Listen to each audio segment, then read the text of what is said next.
During the recent UK COVID inquiry, numerous experts insisted that coronavirus is airborne, all bar one.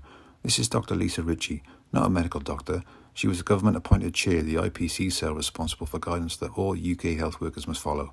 Even today, she maintains that COVID-19 is spread by droplets despite evidence to the contrary. For COVID-19, the predominant mode of spread is droplet and contact.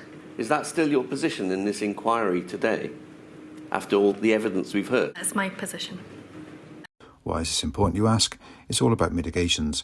If the virus is spread by droplets, then the blue surgical masks you often find in hospitals would suffice.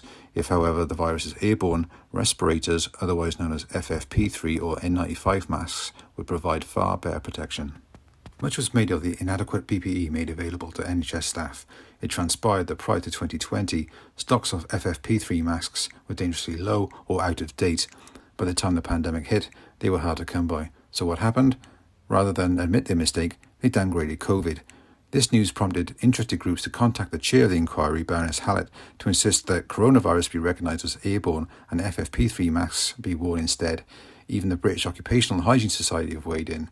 In January 25, the MP Tim Farron wrote to the UK government on behalf of a constituent with long COVID, expressing concerns about a lack of proper mitigations.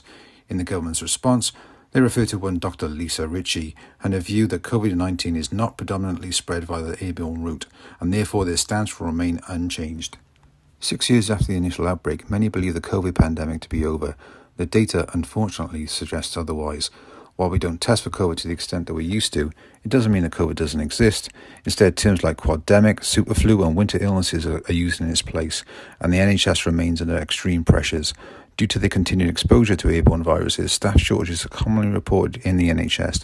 Based on the evidence, it's fair to say that even today, NHS workers are still not being provided with the necessary PPE.